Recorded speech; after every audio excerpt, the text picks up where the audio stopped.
Gracias.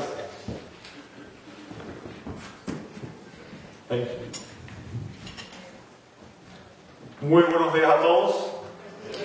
Sean bienvenidos. Es un gozo el estar nuevamente en este lugar, congregados en este lugar para dar gracias a nuestro Dios. Me siento un poco raro porque hace tiempo que no usaba el micrófono, así que a veces, ustedes saben, me emociono y se me sube un poco la voz, así que voy a tratar de hacer todo lo posible por no emocionarme el día de hoy. Les quiero dar la bienvenida obviamente a todos y nos gozamos en el Señor de que usted esté esta mañana con nosotros. Si usted nos visita, pues estamos honrados con su presencia y le damos la más cordial bienvenida y esperamos que usted desee hacer de esta iglesia su hogar espiritual. Amados, el rol por el que estoy aquí en este momento, dando gracias a Dios por estar en este precioso lugar, renovado, ¿verdad?, para adorarle, es para compartir la palabra. Así que yo te voy a pedir que por favor tú abras tu Biblia en Romanos capítulo 8, verso 29. Recuerden, venimos siguiendo una serie basada en la carta del apóstol Pablo a la iglesia de Roma, y el título de esta serie de mensajes es el Evangelio de Dios, porque la epístola a los romanos, el apóstol Pablo tenía como propósito explicar el Evangelio de Dios a una iglesia que hasta ese momento no había tenido una enseñanza apostólica. Y el enfoque del apóstol Pablo es ser específico en cuanto al Evangelio de Dios. Así que es una carta que en los primeros 11 capítulos es puramente doctrinal. O sea, es mayormente doctrinal. No significa que no haya elementos prácticos, pero lo que nos enseña es lo que necesitamos conocer para poder vivir la vida cristiana. Las verdades esenciales del Evangelio. Y en Romanos 8, versos 29 y 30, que es lo que vamos a ver hoy, es una porción especial de esta carta, y como ustedes van a ver, es obviamente un pasaje precioso de esta escritura. Romanos 8, 29 y 30. Abre ahí tu Biblia, por favor.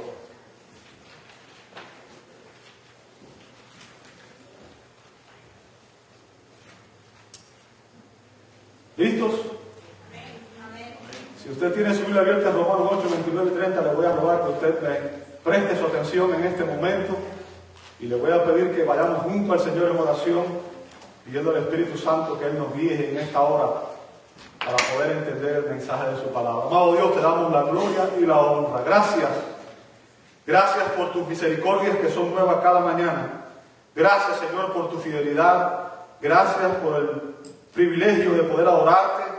Gracias, Señor, por este lugar renovado que tú nos has dado y en el cual podemos adorarte y en el cual, Señor, pedimos que tú nos bendigas y nos ayudes a crecer espiritualmente, Señor, y que también nos ayudes a atraer a otras personas, Señor, a través del mensaje del Evangelio, para que ellos también puedan conocerte y su reino, Señor, sea extendido en este lugar, Señor. Te damos gracias por esta oportunidad y en esta hora queremos pedirte, Señor, que al ir a tu palabra, a través de ella tú nos hables, tú nos transformes a la imagen de tu amado Hijo Jesucristo y que tú nos llenes de tu presencia, Señor. Nadie salga de este lugar como entró, sino que usa esta palabra para transformar nuestras vidas, Señor. Te damos gracias por todo lo que tú has hecho en nuestras vidas y por lo que sabemos que harás. Y ahora, Señor, pedimos que el Espíritu Santo nos ilumine y lo pedimos todo en el nombre santo de Jesús y te damos gracias. Amén, amén y amén. Amados, Romanos 8, 29 y 30 nos presenta 5 grandes doctrinas de la fe. 5 grandes doctrinas de la fe.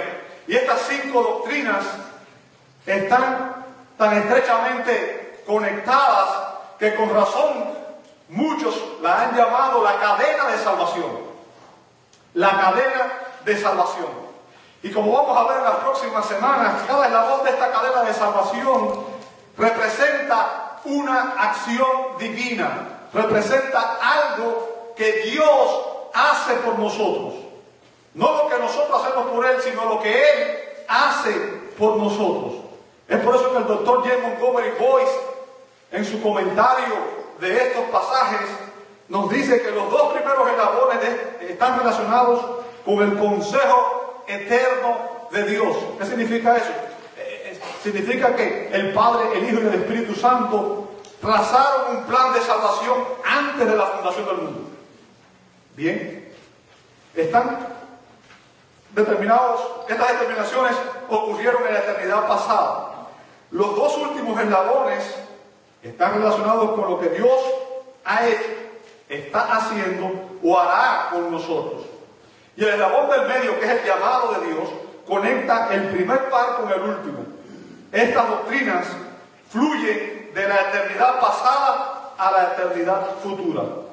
Como resultado, no hay mayor alcance dado a la maravillosa actividad de Dios en la salvación en toda la Biblia.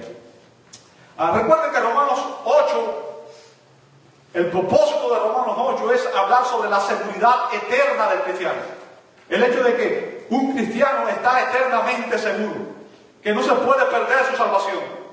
Y en estos versos que vamos a ver hoy, el apóstol Pablo nos presenta 5 doctrinas que garantizan la perseverancia de los santos. 5 doctrinas que garantizan la perseverancia de los santos. Esa es la idea central de estos versos. O sea, 5 doctrinas que garantizan que estamos seguros en Cristo. Dicho de otra manera, ¿verdad? Ahora, ¿cuáles son estas doctrinas? Bueno, Pablo nos enseña que los santos vamos a perseverar porque Dios el Padre nos conoció, nos predestinó, nos llama, nos justifica y nos glorificará. Bien. Sé que sonó muy rápido, ¿cierto? Y son 5. Hoy vamos a ver apenas el primero. ¿Ok? Entonces no se apuren, vamos a ir despacio. Hoy siempre vamos a ver la primera parte del verso donde se habla de que Dios nos conoció. Bien. Si usted ve el verso 29, comienza diciendo porque, ¿sí o no? Y eso, ese porque conecta el verso 29 con el verso 28. Bien, con el verso 28. Y si usted ve al final del verso 28, el apóstol Pablo habla de que todas las cosas ayudan para bien a los que conforme a su propósito son ¿qué cosa? Son llamados. ¿Sabe? El término ahí que el apóstol Pablo usa es prótesis o protesis, que significa propósito o plan. En otras palabras, lo que Pablo está diciendo que todas las cosas operan para bien de aquellos que han sido llamados conforme al propósito o al plan eterno de Dios. Es lo que está diciendo. O sea, ese es el contexto donde está esto. Lo que Pablo nos va a presentar aquí es el propósito o el plan eterno de Dios. El plan que Dios trazó desde antes de la fundación del mundo para rescatar a los pecadores. Y es por eso que Thomas R. Snyder declara que la razón fundamental por la cual todas las cosas funcionan para el bien de los cristianos comienza a surgir aquí. El propósito infalible de Dios al llamar a los creyentes a la salvación no puede frustrarse. Y por lo tanto, Dios emplea todas las cosas para lograr el plan que tenía desde el principio para la vida de los creyentes. Recuerden que en Romanos 8:28 Pablo nos enseñó que todas las cosas cooperan para el bien de ¿quiénes? De los cristianos, de los que están en Cristo. Específicamente para las personas que están en Cristo. ¿Por qué? Porque todas las cosas que suceden en su vida, Dios, siendo soberano, las controla. Y todo lo que sucede en su vida es conforme al propósito, conforme a ese plan soberano que Dios tiene de redimirlo a usted. Como dijimos, no es la suerte, no es la casualidad. Tu vida no está al azar. Tu vida está bajo el control de un Dios soberano, un Dios que controla todas las cosas. Y Dios tiene un propósito con nosotros. Y Pablo en Romanos 8 deja claro cuál es ese propósito. Y no lo vamos a ver hoy, pero usted va a ver que el propósito de Dios, dice el verso 29, es conformarnos a la imagen de su Hijo. El propósito de Dios para los cristianos, para los creyentes, es conformarnos a la imagen de su Hijo. Y si usted ve al final del verso 30, dice que el propósito de Dios es llevarnos a la gloria eterna. ¿Ok? Quiero que vuelva otra vez a escuchar esto de mi boca. Quiero que usted entienda que cada uno de estos actos provienen de Dios mismo. Son actos divinos, es algo que Dios hace y por tanto garantizan la perseverancia de los santos. ¿Bien? Garantizan nuestra seguridad eterna. Garantizan el hecho de que si una persona está en Cristo no se va a perder. Que una persona que está en Cristo no puede perder su salvación. Y es por eso que el apóstol Pablo comienza diciendo en Romanos 8, no hay condenación para los que están en Cristo Jesús. ¿Sí o no? Romanos 8.1 dice, no hay condenación para los que están en Cristo Jesús. Y si usted ve al final de Romanos, en los últimos versos, en el verso 35, dice que no hay separación para los que están en Cristo Jesús. Y que nada nos puede separar de su amor. ¿Bien?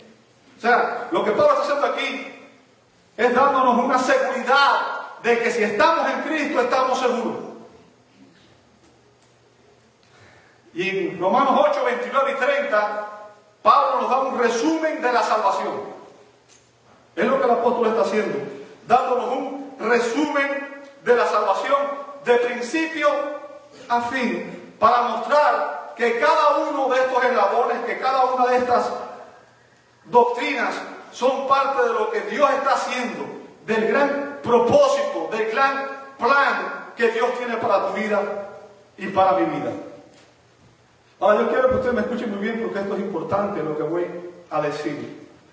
¿Sabe? Esta es una revelación que Dios nos da de su propia mente y de su propia voluntad. ¿Me escuchó? Esta es una revelación que Dios nos da de su propia mente y de su propia voluntad. Así que cuando nos acerquemos a estos versos, debemos hacerlo con una actitud reverente. ¿Bien? ¿A qué me refiero con eso? Imagínense por un momento tratar de entrar en la mente de Dios. ¿Ok? Si usted trata de usar su propio raciocinio, su propio intelecto, sus propias habilidades humanas, usted va a estar condenado al fracaso desde el principio.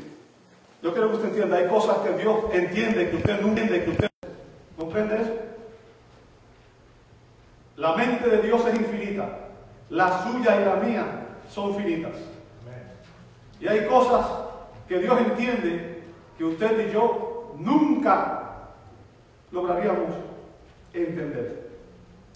Y debido a que este es el plan o el propósito de Dios, ninguna mente finita como la tuya y la mía, que es además pecaminosa, puede entenderlo completamente. O sea, lo que estoy tratando de explicarte es que cuando tú empieces a ver esto, va a haber cosas que no las vas a poder entender plenamente. Y déjame decir que yo tampoco las entiendo, pero vas a decirlo por fe. ¿Entendió eso? Hay cosas que yo no puedo entender. ¿Cómo es que Dios creó todas las cosas de la nada? ¿Cómo puede ser que algo material surja de un ser que es espiritual? Yo no lo sé. Pero ¿sabe? Eso es lo que hace la diferencia entre Dios, el Creador, y yo, una simple criatura. ¿Bien? ¿Y por qué lo creo? No lo creo porque me lo dijo aquel ni el otro. Lo creo porque la Escritura lo enseña. Y Dios lo ha revelado. Esta es la mente de Dios. Es el propósito de Dios. Es el plan de Dios. Y estas verdades forman parte de lo que Dios nos ha dado a conocer en su palabra. Y por tanto es importante que usted y yo le prestemos atención. El apóstol Pablo dice, porque a los que antes conoció, verso 29, ¿sí o no? Porque a los que antes conoció. Fíjense que él está hablando aquí de un grupo particular de personas. Se refiere a aquellos específicamente que él conoció. Ahora, ¿a qué se refiere el apóstol con esto? Bueno, como ya les dije, el plan de salvación se basa solo en la prerrogativa de Dios. O sea, fue Dios quien trazó ese plan. ¿Entiendes eso? Fue Él quien trazó ese plan. Es una decisión eterna que Dios tomó desde antes de la fundación del mundo. Amén.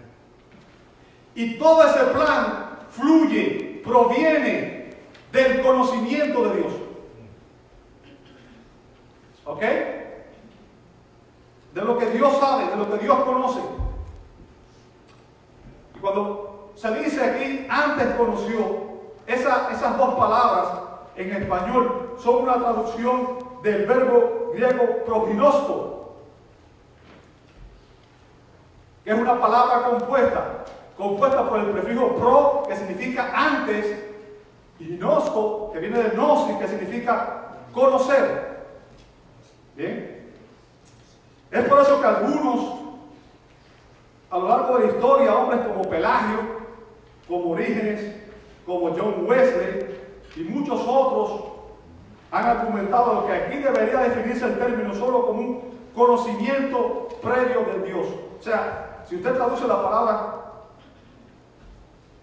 en el contexto, muchos lo ven solamente como conocer de antemano. Bien, como conocer de antemano. Ahora, para estas personas, según ellos, Dios en la eternidad pasada lo que hizo fue miró por el túnel del tiempo hacia el futuro y vio a todas aquellas personas que creerían en Él y quienes no. Y como resultado, Él predestinó para salvación a todos aquellos que Él prevé que creerían en Él. En otras palabras, lo que Dios anticipa, según estas personas, o lo que Dios prevé aquí, es la fe de los pecadores. ¿Bien? Pero esa interpretación, amado hermano, contradice todo lo que Pablo ha venido enseñando en Romanos. Y contradice precisamente lo que Pablo nos va a enseñar en estos versos. ¿Por qué? Porque hace de la fe del pecador la razón de nuestra elección y no desestima por completo la gracia de Dios. ¿Me escuchó? Hace de la fe del pecador la causa de nuestra salvación, la razón de nuestra salvación. Y si eso fuera así, entonces usted tendría algo de qué gloriarse en su salvación. ¿Bien? La pregunta que debemos hacernos aquí nosotros ahorita es: ¿podría un pecador ejercer una fe salvífica por sí mismo? Lo voy a decir de otra manera. ¿Sería posible que un pecador buscara a Dios? Bueno, si usted ha leído la Escritura en Romanos 3, 10 al 11, y eso lo vimos hace mucho tiempo atrás ya, el apóstol Pablo dice, como está escrito, o sea, se está refiriendo al Antiguo Testamento, Salmo 14, Salmo 52, dice, no hay justo ni cuantos, no hay quien entienda. Y después fíjense lo que dice, no hay quien busque a Dios. ¿Qué significa? No hay un solo pecador que pueda buscar a Dios. Y usted dirá, bueno, pero la gente busca a Dios. Sí, pero busca a un Dios conforme a su imagen y semejanza. Busca un Dios que lo bendiga, un Dios que le dé todo lo que Él quiere, pero un Dios que no le exija nada a cambio. Queremos las bendiciones de Dios, pero no el Dios de las bendiciones. ¿Ok? Ahora, eso debería resolver el asunto. Si la Escritura dice que no hay quien busque a Dios, eso significa que no hay un pecador que pueda buscar a Dios por sí mismo. Eso debería resolver el asunto. Pero estoy seguro que muchos se hacen otras preguntas. Y la otra pregunta sería, ¿por qué un pecador no puede buscar a Dios? ¿Sí o no? ¿Por qué un pecador no puede buscar a Dios? ¿Cuál es la condición de los pecadores según la Biblia? Bueno, si usted lee la Escritura, se nos enseña que cuando Adán pecó, Dios le imputó o le acreditó la culpa y la condenación de su pecado a todos sus descendientes. Si usted ha leído la Escritura, por ejemplo, en Romanos 5:14 y en 1 Corintios 15:22, se nos dice que en Adán todos mueren. Y recuerden que Dios le había dicho a Adán: no comas del árbol del conocimiento del bien y del mal, porque el día que él comiere, ¿qué cosa? Ciertamente morirás. Ahora, el punto que la Escritura nos enseña es que debido al pecado de Adán, toda la raza humana, todos los hombres, somos pecadores por naturaleza. Salmo 51:5, David dijo: en pecado me concibió mi madre. Toda persona que ha nacido en este mundo nace afectada por el pecado, nace siendo un pecador por naturaleza. Y la Biblia dice que los pecadores, los corazones de los pecadores son corruptos. El pecado corrompe al hombre. Si usted lee en Génesis 6:5, dice la Escritura que el designio del corazón de los hombres era continuamente el mal. Fue por eso que Dios trajo un diluvio. ¿Bien? Y en Mateo 15:19 Jesús dice que del corazón de los pecadores salen los malos pensamientos, salen los homicidios, las fornicaciones, los adulterios y todo lo demás. Fíjense, con la sola excepción de Jesucristo, toda persona que ha nacido a lo largo de la historia, todos los seres humanos que hemos nacido muertos espiritualmente. Eso es lo que dice la Escritura en Efesios capítulo 2, verso 1, Efesios capítulo 2, verso 5, Colosenses capítulo 2, verso 13. Y dice que usted y yo éramos esclavos del pecado. Romanos 6:16 y 2 de Pedro 2:19. Y debido a eso estábamos en enemistad y en rebeldía contra Dios. Romanos 5:10, Romanos 8:7, Efesios 2:3, Colosenses 1:21. Estoy haciendo un resumen de cosas que ya hemos visto, por eso voy yendo rápido. ¿Ok? Y la Escritura nos dice que todos los pecadores, todos, y eso significa usted y yo, estábamos destituidos de la presencia de Dios. Eso está en Romanos 3:23. ¿Qué significa? Que ningún hombre tenía acceso a la presencia de Dios. Ninguno. Por muy moral que fuera, por muchas buenas obras que hiciera, no importa cuántas buenas obras usted hubiera hecho, ninguna de esas buenas obras le hubiera permitido a usted entrar a la presencia de Dios. ¿Ok? Además de eso, se nos dice que Satanás cegó el entendimiento de los incrédulos para que no les resplandezca la luz del Evangelio de la gloria de Cristo. Eso está en 2 Corintios 4:4. O sea, los pecadores están ciegos porque activamente Satanás y su demonio están cegando su visión espiritual para que ellos no puedan entender el Evangelio. ¿Comprende eso? Y si usted lee la Escritura, se va a dar cuenta que como resultado de todo eso, hubiera sido imposible, o era imposible, que un pecador por sí mismo buscara a Dios.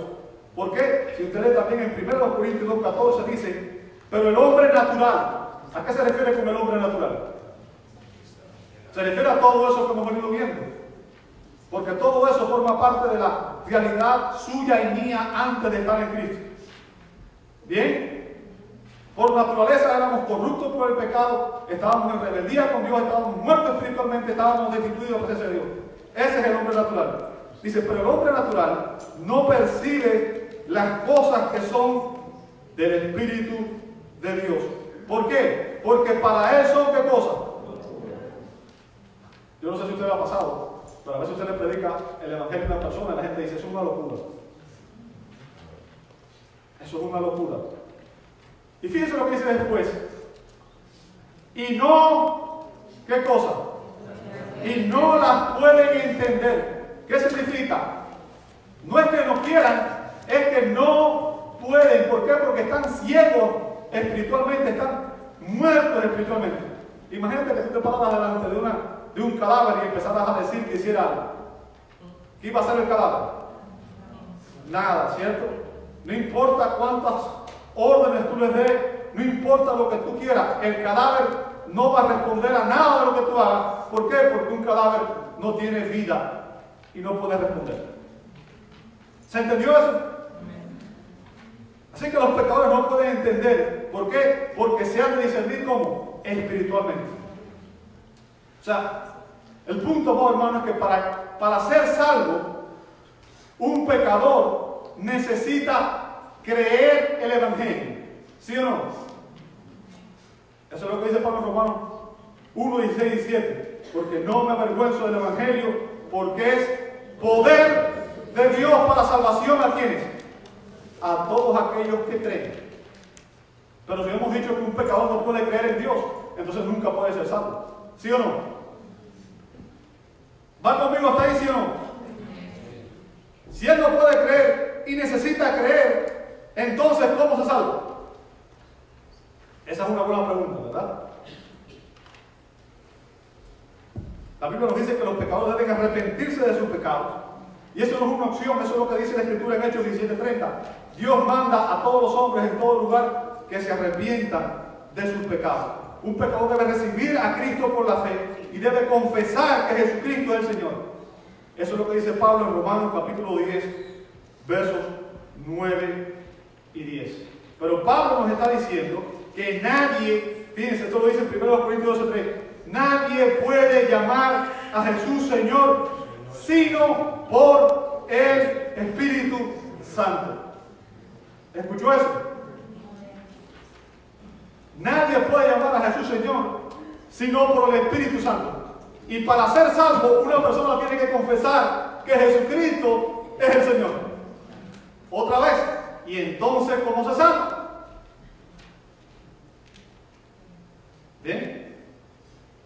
Bueno, déjame decirte. Un cristiano, según la Biblia, es alguien que ha nacido de nuevo. Es alguien que ha nacido del Espíritu. Es alguien que ha nacido de lo alto. ¿Dónde está su escritura? Juan capítulo 3, versos 1 al 8. ¿Recuerda la conversación de Jesús con Nicodemo? Jesús le dijo, el que no nace de nuevo, ¿qué cosa? No puede ver el reino de Dios. Y si usted lee el pasaje se va a dar cuenta que Nicodemo le preguntaba, ¿cómo se hace esto? ¿Cómo se hace esto? ¿Por qué? Porque él entendió que cuando Jesús le dijo eso, le estaba diciendo que no había nada que él pudiera hacer para nacer de nuevo. Ahora se lo voy a decir de otra manera. Dígame usted cuándo fue que un hijo decidió que un padre lo engendrara. Nunca, ¿verdad? ¿Sí o no? No existía. ¿Cómo podía tomar esa decisión?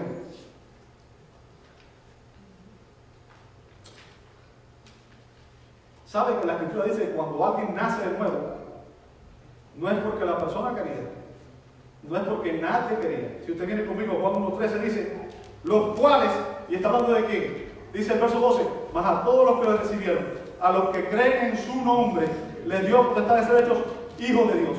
O sea, está hablando de aquellos que creyeron en Jesús. ¿Bien? Está hablando de aquellos que creyeron en Jesús. Pero el verso 13 dice, los cuales no son engendrados de sangre, lo otro dice, ni de voluntad de carne, que significa ninguna voluntad humana puede lograrlo, bien, ni de voluntad de varón, sino por quién. Wow, entonces fue Dios quien te hizo nacer, fue Dios quien te engendró. Y quiero que tú entiendas que como padre Él no contó contigo para hacerlo. ¿Me escuchaste? Es Dios quien te engendra, quien te da vida. Y Él no cuenta contigo.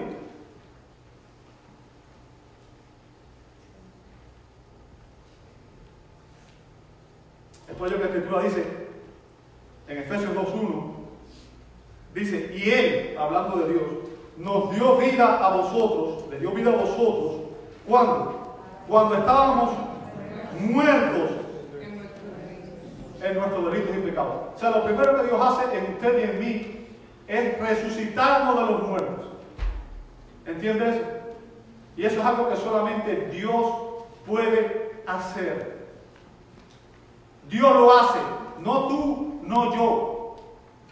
¿Me comprende? Un pecador está muerto espiritualmente y como un cadáver al fin no hay nada que él pueda hacer para salir de esa terrible condición. Y hasta que Dios no le da vida, hasta que Dios no lo resucita en Cristo, no puede hacer nada. Es por eso que el apóstol Pablo nos dice en Efesios 2:8, dice, porque por fe son salvos. Ok, entonces la razón por la que fuimos salvos, ¿cuál fue? La gracia de Dios, no nuestra fe. ¿Me sigue hasta ahí? Es la gracia de Dios que decidió salvarte, porque por gracia sois salvos. Y después dice, por medio de la fe. O sea, la fe es el medio por el cual tú recibes esa gracia. ¿Entendió eso? No es la razón, es el medio por el cual la recibes. La gracia que Dios te dio. Dice después, y esto, ¿qué cosa? No de vosotros, ¿por qué? ¿Qué está diciendo? Amado, de principio a fin, y cuando dice no de vosotros, por un punto de Dios, se refiere a la salvación completa. Aún tu fe es resultado de la obra de Dios en ti. ¿Entiendes eso? Bueno, yo sé que no lo entiendes, pero eso es lo que la Escritura enseña. Según las Escrituras, aún nuestra fe es un don de Dios. Lea también Filipenses 1:29. O sea, lo que Pablo está declarando aquí es que nuestra salvación es una obra soberana de la gracia de Dios. Dios la hace. Dios la planeó. Ese es su propósito eterno. Y Él la está llevando a cabo. Y no hay nadie que pueda interponerse en ese plan. Y lo que la Escritura enseña es que solo después que un pecador ha sido regenerado, o sea, ha nacido de nuevo, que recibe vida espiritual, entonces es que ese pecador puede responder en arrepentimiento y fe. ¿Ok? Y eso es lo que Pablo nos está describiendo aquí en Romanos 8, 29 y 30. Pablo nos está presentando el plan de salvación desde la perspectiva de Dios. Todo lo que Dios ha hecho para salvarnos. Y fíjense, si usted lee que estos dos versos, la fe ni siquiera es mencionada en esos versos. ¿Sí o no? Ahora, ¿a qué se refiere el apóstol cuando dice que Él nos conoció de antemano? ¿A qué se refiere el apóstol? ¿Sabe? En la Escritura el término conocer conlleva la idea de intimidad especial y con mucha frecuencia se utiliza para referirse a una relación de amor, a un vínculo de amor entre dos personas. ¿Me escuchó? El término conocer lleva la idea de intimidad especial y de una relación de amor. Por ejemplo, si usted lee su Biblia, se dice en Génesis 4:1, conoció Adán a su mujer, la cual concibió de él un hijo. ¿Veis? Conoció a Adán a Eva. O sea, Adán y Eva eran ¿qué cosa? Marido y mujer. Tenían ¿qué cosa? Una relación íntima, personal, una relación de amor. ¿Bien? Es a eso lo que se refiere la Escritura. Obvio, no está hablando en el plano sexual específicamente, sino está hablando en el contexto de la relación que existe entre dos personas íntimas, una relación de afecto. Ese es el punto, es la idea. Si usted lee la Biblia, por ejemplo, a través del profeta Amós, Dios dijo en Amós 3:2, hablando de Israel, a vosotros solamente, ¿qué cosa?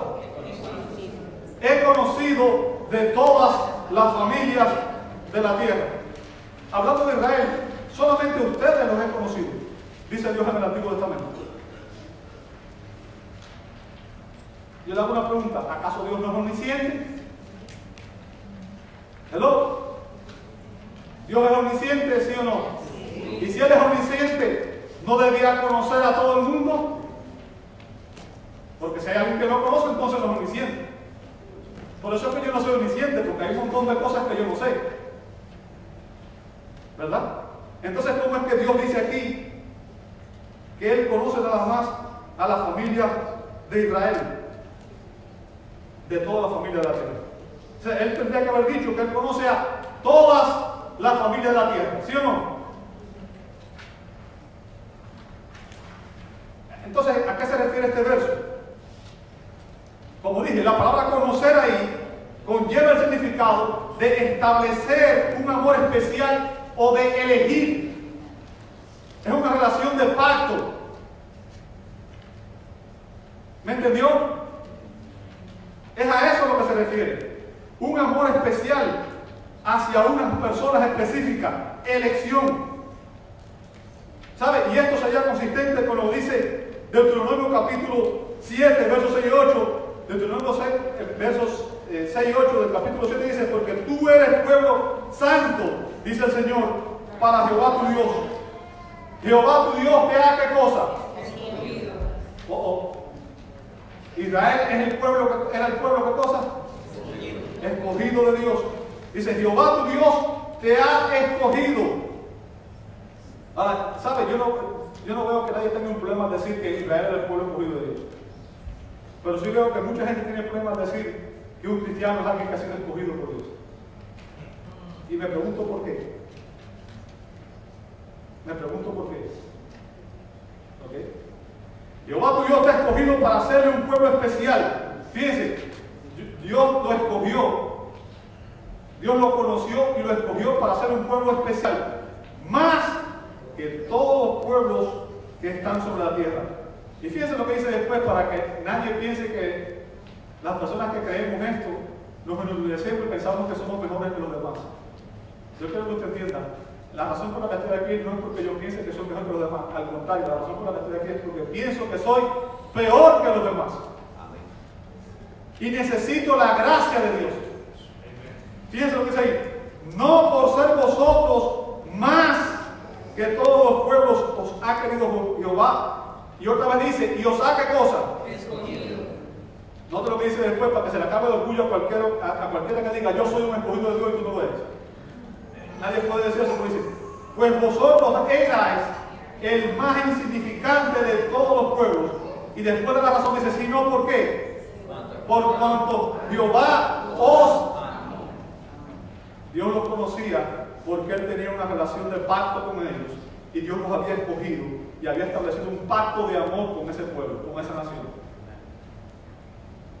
Yo sé que hay mucha gente que no le gusta esto, pero eso es lo que la Escritura enseña. ¿Ok? Así que ser conocidos por Dios, amado hermano, significa que Dios pone su amor especial sobre una persona, la elige para salvación. ¿Me escuchó? Cuando Dios dice que Él conoce a alguien, significa que Él pone su amor especial sobre esas personas, o que Él las elige para salvación. Fíjense, si usted ve en el Nuevo Testamento, cuando nuestro Señor Jesucristo dijo en Mateo 7:23: y entonces le declararé, nunca, ¿qué cosa? Os conocí. Apartado de mí, hacedores de maldad. Y está hablando de personas que dijeron: Señor, en tu nombre hicimos milagros, en tu nombre hicimos esto y aquello. Y sin embargo Jesús dice: nunca los conocí. Ahora, Jesús no está implicando ahí que Él no conociera nada sobre estas personas, que ellos fueran desconocidos para Él. Lo que Él está implicando ahí es que Él no tenía una relación íntima con ellos como su Señor y Salvador. ¿Me entendió?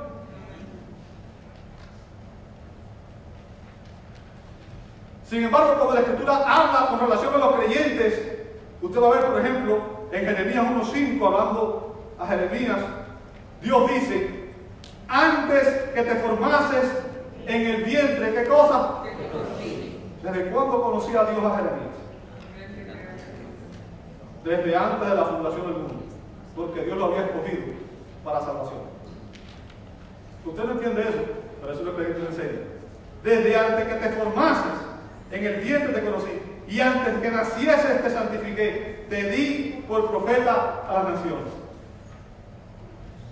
Ahora, si todo eso dependiera de la fe de Jeremías, ¿cómo Dios podía determinar eso desde antes? simplemente porque lo conocían nada más. Eso está mal. Jeremías no hubiera podido tomar una decisión de fe porque Jeremías era tan pecador como el resto de nosotros. ¿Entiende lo que dije al principio?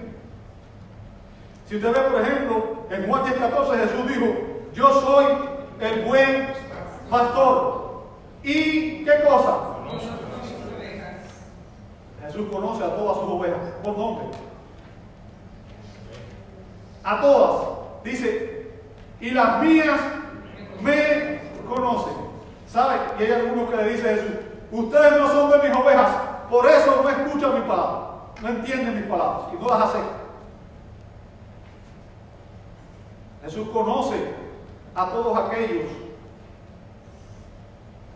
a los cuales el Padre escogió para salvación. ¿Sabe? Cuando Jesús dice que Él conoce a sus ovejas, se refiere a su generoso compromiso redentor con cada una de esas personas, con cada uno de esos individuos.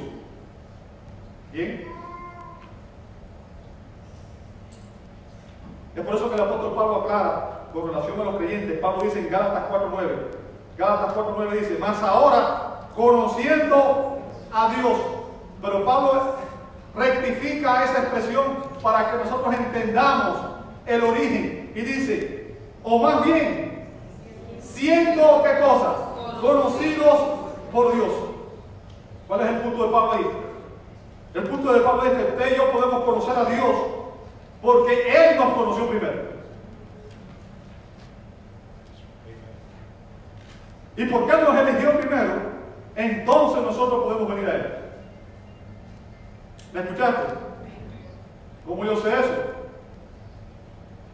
Bueno, la semana pasada leímos Efesios capítulo 1, verso 4, donde dice que el Padre nos escogió y nos predestinó desde antes de la fundación del mundo.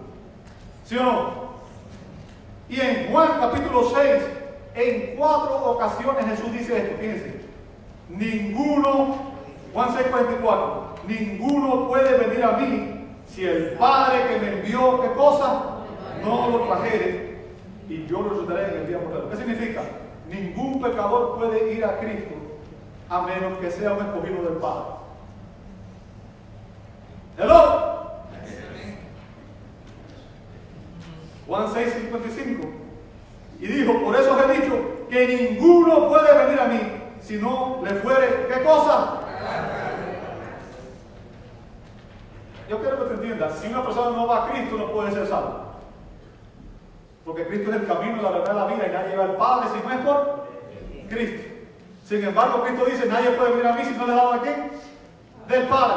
¿Qué está explicando ahí? El Padre escogió, el Hijo redimió a aquellos que el Padre había escogido, y el Espíritu Santo le aplicó la salvación a aquellos que el Hijo redimió. Hay un propósito, un plan eterno. Y usted no lo entiende ni yo tampoco, pero gracias a Dios que es así. Porque si no, ninguno de nosotros fuera salvo. Porque si la salvación dependiera de tu fe y mi fe, la hubiéramos perdido hace tiempo. Porque lo cierto es que tu fe y mi fe es débil. ¿Sí o no? ¿Cuántas veces tú no dudas? ¿Cuántas veces tú no decaes? Si usted y yo fuéramos los que tuviéramos que sostener nuestra salvación, hace rato que la hubiéramos perdido. La única razón por la cual tú vas a perseverar hasta el final es porque la obra de redención, de principio a fin, es de Dios, no tuya. Así que cuando la Biblia habla de que Dios conoce a una persona, significa que tiene un propósito salvífico, un plan. ¿Me escuchaste?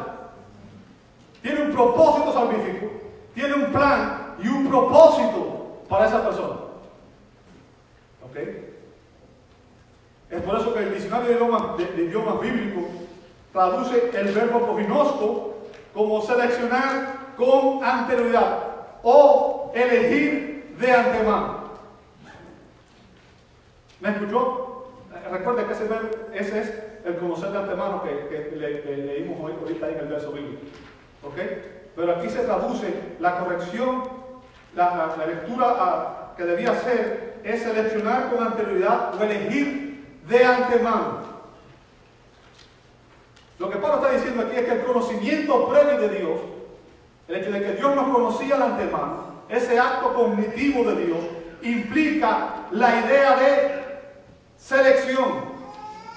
Bien. ¿Sabe? Hablando de los cristianos, en 1 de Pedro 1:2, el apóstol Pedro hace la siguiente aclaración. 1 de Pedro 1:2 dice que hemos sido elegidos. ¿Lo ve ahí? Según él, ¿sabe? Esa palabra que está ahí es el conocimiento previo de Dios. ¿En qué se basó la elección? ¿En qué se basó la elección? En el conocimiento previo de Dios. ¿Lo ve ahí? Y recuerda, el conocimiento previo de Dios es el acto por el cual Él pone su amor salvífico sobre alguien. ¿Me escuchaste? Hemos sido elegidos según el conocimiento previo. O sea, Él nos escogió. ¿De quién? ¿Quién fue el que nos escogió? Dios el Padre. El plan de salvación empieza con Dios el Padre. Bien. En santificación del Espíritu, para obedecer y ser rociados con la sangre de Jesucristo, gracia y paz os sean multiplicados. O sea, la presencia de Dios no es una referencia a su previsión omnisciente, sino a su preordenación. Significa que Dios escogió a un grupo de personas específicas y trazó un plan para salvar a esas personas. Ese es su plan, es su propósito. Es el plan eterno de Dios. Y es por eso que usted y yo estamos eternamente seguros. Y es por eso que los santos van a perseverar. Y es por eso que Jesús dijo: mis ovejas oyen mi voz y yo les doy vida eterna y no perecerán jamás y nadie las arrebatará de mi mano. ¿Por qué? El Padre que me las dio es mayor que todo. El Padre y yo uno somos. Hay un solo propósito en Dios. Bien. Como afirma el doctor Thomas Bradenhouse, el conocimiento previo de Dios es la determinación de llevar a cabo el plan que Él se ha propuesto eternamente en los consejos de su propia voluntad y que debe llevarse a cabo sin variación, porque el Señor siempre lleva a cabo todo lo que Él ha determinado y decretado. El conocimiento previo de Dios no es un conocimiento anticipado de algo que yo elegiré hacer, sino que es el conocimiento previo de Dios, es que Dios está haciendo que pase en mí algo que ha planeado para mí. Yo quiero que te entiendas, el objeto del conocimiento divino aquí en Romanos 8:29 no son tus elecciones ni las mías, no es lo que tú ibas a hacer o lo que yo iba a hacer, no es tu fe ni mi fe. Como nos dice 2 Timoteo 19, el fundamento de Dios está firme, teniendo este sello: conoce el Señor a los que son suyos. Él los conoce porque Él los escogió. Así que cuando se habla de aquellos que Dios conoció de antemano, se está refiriendo a todos aquellos que el Padre escogió en Cristo desde antes de la fundación del mundo. Eso es lo que dice Efesios capítulo 1, verso 4. Y a quienes Él ha amado salvadoramente o salvíficamente. Aquellos a quienes Él ha decidido llevar a la gloria junto con Cristo. Y eso es lo que la Escritura dice referente a todos aquellos que están en Cristo. Te invito a orar. Amado Dios, te damos gracias. Gracias porque estas verdades son sublimes, Señor, y nosotros no las podemos entender. Hay cosas que van más allá de nuestra comprensión humana. Hay cosas que escapan, Señor, a nuestra comprensión humana. Pero te damos gracias porque sabemos que tú lo sabes todo. Y, Señor, tu plan es perfecto. Y siendo soberano, Señor, tú has trazado un plan. Y ese plan se va a cumplir, Señor, porque tú lo estás llevando a cabo. Y te damos gracias por la oportunidad de arrepentirnos y reconocer que Jesucristo es el Señor. Te damos gracias por esa misericordia y esa gracia que tú muestras. Y, Señor, te pedimos que en esa gracia tú nos permitas al menos tener una comprensión mínima, Señor, de estas grandes verdades que tú nos enseñas en tu palabra, para que podamos, Señor, recibirlas y podamos gozarnos en ellas, Señor. Aplica estas verdades, Señor, que tu Espíritu Santo obre en cada uno de nosotros y las aplica en nuestros corazones. Lo pedimos en el nombre santo de Jesús. Amén. Amén.